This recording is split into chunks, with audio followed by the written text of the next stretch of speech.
오늘도 하나님의 말씀을 통한 은혜가 가득 넘치시기를 간절히 소망합니다. 오늘은 열왕기하 19장 20절에서 37절 말씀을 두고 함께 하나님의 말씀의 은혜를 나누고자 합니다. 아모스의 아들 이사야가 유다 왕 히스기야에게 사람을 보내어서 이렇게 말하였습니다. 이스라엘의 하나님께서는 임금님께서 아시리아 사네립의 왕의 일 때문에 주님께 올린 기도를 들으셨다고 말입니다. 우리가 읽은 20절에 이렇게 말씀을 하고 있다는 것이죠.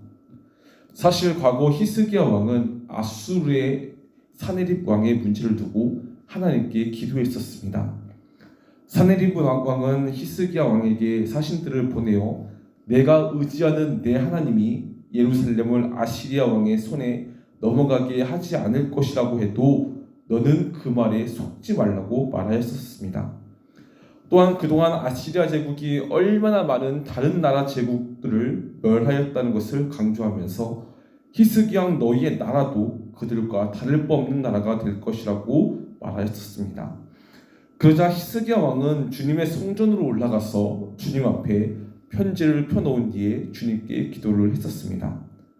그룹들 위에 계시는 주 이스라엘의 하나님, 주님만이 이 세상의 모든 나라를 다스리시는 오직 한 분 하나님이시며 하늘과 땅을 만드신 분이라고 고백하면서 말입니다. 그러면서 히스기야 왕은 하나님을 향하여 하나님을 모욕하는 말을 전한 저 사네립의 망언을 잊지 말아달라고 기도했었습니다. 또한 아시리아의 왕들이 여러 나라와 땅을 짓밟고 정복한 것은 여러 민족이 믿는 신은 참신이 아니라 다만 나무와 돌로 만든 것이었기에 아시리아 왕들에게 멸망당할 수밖에 없었다고 고백 또한 했었습니다. 그러면서 히스기야 왕은 하나님을 향하여 하나님의 손에서 우리를 구원하여 주사 세상의 모든 나라가 오직 주만이 홀로 주님이심을 알게 해달라고 기도를 했었습니다. 근데 오늘 본문 말씀에 보시면 그러한 히스기야 왕의 기도를 하나님께서 들으셨다고 합니다. 더불어서 하나님께서는 먼저 아시리아 왕인 사네립의 어리석은 오만을 폭로하고 계십니다. 21절을 보십시오. 하나님은 시온과 예루살렘을 각각 처녀 딸과 딸에 비유하시며 그들이 아수르 왕을 비웃었고 물러나는 내 뒷모습을 보면서 머리를 흔들 것이다 라고 말씀을 하십니다. 여기서 처녀딸 시온을 인격화한 시적 표현이고 도시를 처녀 혹은 딸로 비유한 것은 시문학이나 예언서에서 많이 사용되던 표현이었습니다. 그러나 이러한 표현은 히스기야로부터 에레미야 시대까지 특히 유행했던 말이기도 했던 것이죠. 근데 이렇게 21절에 주님께서 이러한 표현을 쓴 이유는 여러 번 위험한 고비를 당하였으나 한 번도 이방인의 발에 짓밟혀 본 일이 없는 거룩한 도성 예루살렘이기에 바로 처녀딸 시온으로 높이 호칭을 했던 것입니다. 그렇습니다. 이러한 하나님의 호칭에도 불구하고 또한 사실 아수르 왕 사네립이 예루살렘을 멸시하고 조롱한 것은 그의 무지에서 나온 행동이었습니다. 게다가 그가 멸시한 백성은 다름 아닌 여호와의 백성이며 여호와는 이스라엘의 거룩한 자, 곧 온 세상 위에 뛰어난 살아계신 하나님이었습니다. 그러니 시온과 예루살렘이 아수르 왕 사네립의 어리석음을 조롱하는 것은 지극히 당연한 일이었고 사네립은 시온과 예루살렘을 겁탈려고 하였지만 남유다 백성들은 여호와의 보호하심으로 말미암아 처녀 딸로 남게 될 것이라고 주님은 말씀하였던 것이죠. 그렇습니다. 우리도 마찬가지입니다. 우리는 많은 시험과 위기 속에서도 하나님의 도우심으로 말미암아 결코 타락하지 않게 우리를 향해서 정결한 처녀라고 불립니다. 그러기에 조롱하는 소리와 세상 유혹 속에서도 우리는 히스기야 왕처럼 주님을 찾으며 주님의 정결한 처녀다운 삶을 살아가야 한다는 것이죠. 하나님께서는 이처럼 우리의 삶을 보호하고 계십니다. 여러분, 이 사실을 믿으며 세상에 어떠한 조롱거리가 있을지라도 우리를 조롱하는 소리에도 굴복하지 마시고 하나님을 찾는 우리 모두가 되었으면 좋겠습니다. 하나님은 우리를 지키신다고 약속을 하셨기 때문입니다. 계속해서 23절에서 26절을 보십시오. 하나님은 사내립의 말이 무지에서 나왔다는 사실을 다시금 폭로하고 계십니다. 사내립은 마치 자신의 뜻에 따라서 자신의 힘과 능력으로 세상의 여러 나라들을 정복한 것처럼 자랑을 하였습니다. 하지만 실상은 어떻습니까? 그만의 전적인 오해일 뿐이었습니다. 사실 사내립이 그렇게 할 수 있었던 이유가 무엇입니까? 바로 여호와께서 처음부터 계획해 놓으셨다고 본문에서 말씀하고 있습니다. 그래서 25절을 보시면 하나님께서는 이렇게 말씀합니다. 그러나 사내립아, 너는 듣지 못하였느냐? 그런 일은 이미 내가 오래전에 결정한 것들이고 이미 내가 아득한 옛날부터 계획한 것들이다. 이제 내가 그것을 이루었을 뿐이다 라고 말입니다. 그런데 이러한 하나님의 계획하심을 아수르 왕 사내립은 알지 못하였습니다. 그러면서 자기의 능력과 힘을 하나님 앞에서 자랑을 했을 뿐입니다. 성도 여러분, 이것이 얼마나 우스운 일이겠습니까? 정말로 하나님께서는 우리를 향한 하나님의 계획하심에 따라 우리의 삶을 인도하시는데 우리의 입술의 자랑은 내 자신을 드러내는 것, 이것이 얼마나 어리석은 인생임을 보여주고 있다는 것입니다. 27절에서 28절도 보십시오. 여기서 하나님께서는 사내립이 당하게 될 일들을 폭로하고 계십니다.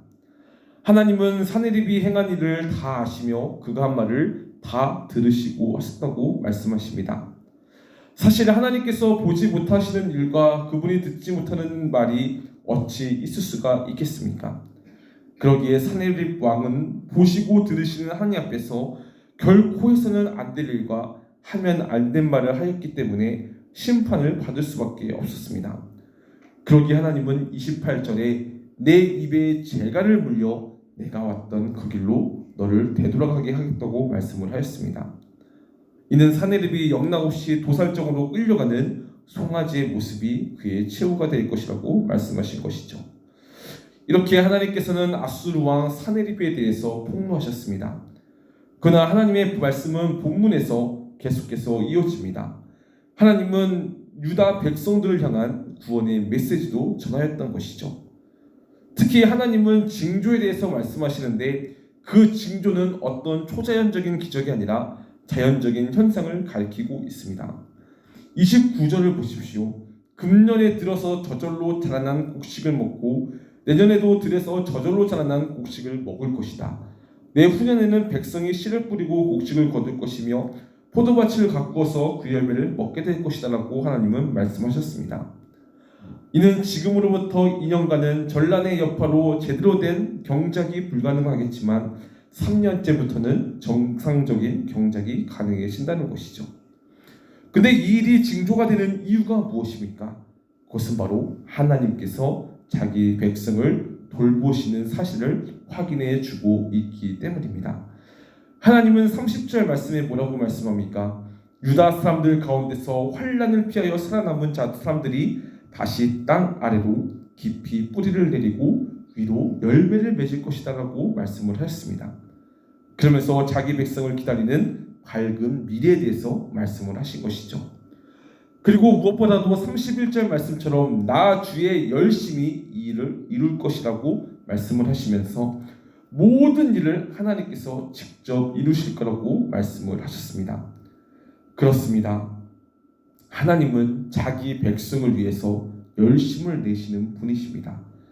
이 열심 때문에 하나님의 백성에게 언제나 밝은 미래가 있다는 것이죠. 아무리 환난과 고통을 겪으나 하나님께서 자기 백성을 위해서 열심을 내시는 분이시기에 우리에게는 내일의 밝은 희망, 오늘의 밝은 미래, 내일을 향한 밝은 미래가 있다는 것입니다. 32절도 보십시오. 여기서는 앞절과 달리 하나님은 다시 한번 아수르 왕 사내립의 운명에 대해서 말씀하고 계십니다. 하나님은 사내립이 결코 예루살렘에 이르지 못할 것이며 예루살렘을 향해 그 어떠한 공격도 하지 못할 것이라고 확증을 하십니다. 뿐만 아니라 하나님은 33절에 그가 왔던 길로 되돌아갈 것이라고 말씀하시면서 32절과 33절에 걸쳐 그가 결코 예루살렘 도성에 들어오지 못할 것이라고 분명하게 말씀하십니다.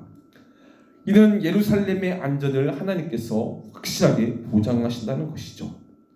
성도 여러분, 이러한 하나님의 말씀으로 기도의 응답을 받은 히스기야와 유대 남유다 백성들은 이에 대해서 얼마나 큰 위안이 되었겠습니까?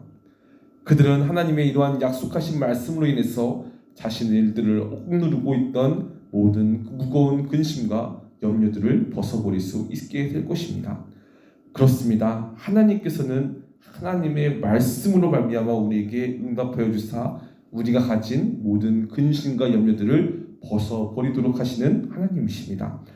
우리가 근심과 걱정이 있을지라도 하나님의 말씀을 붙들고 살아가야 하는 이유가 바로 이러한 것 때문이라는 것이죠. 그렇습니다. 또한 정말로 하나님의 말씀으로 사는 이가 바로 하나님의 백성들입니다. 하나님께 백성은 영원한 언약을 통해 하나님께 매이고 하나님께 속하였습니다. 그들은 과거 하나님께서 다윗과 맺은 언약을 맺으셨을 때 다윗과 함께 언약의 수혜자가 되는 축복을 받았습니다. 즉 그들은 다윗 안에서 다윗과 함께 하나님의 아들이 된 것이죠. 34절에 뭐라고 말씀하십니까? 나는 내 명성을 지키기 위해서라도 이 도성을 보호하여 구원하여 내 종 다윗을 보아서라도 그렇게 하겠다고 약속을 하신 것이죠. 그런데 우리도 마찬가지입니다. 우리는 주의 언약 백성들입니다. 주님께 속한 언약 백성들이라는 것이죠. 이는 주님께서 우리를 보호하신다는 것입니다. 그러므로 남유다 왕 히스기야가 아수르 왕 사네립으로부터 핍박과 조롱이 와도 주님께 기도하며 주님을 찾으며 주님의 응답을 구하고 받은 것처럼 우리 또한 주님께 늘 기도하고 부르짖어 주님의 보호하심의 축복과 은혜를 누리며 살아가는 우리 모두가 되시기를 간절히 소망합니다. 마지막으로 선지자 이사야가 히스기야에게 하나님의 말씀을 전하던 날 야수르 진영에서는 하나님의 심판이 이루어졌습니다. 여호와의 사자가 즉 주님의 천사가 그날 밤 아수르 군사 18만 5천 명을 죽인 것입니다. 이후 사네립 왕이 니느웨 도성으로 돌아가서 머물렀고 어느 날 그가 자신의 신인 니스손의 신전에서 예배하고 있을 때 그는 그의 아들 아드람 멜렉과 사레셀에 의해서 결국 죽임을 당하게 됩니다.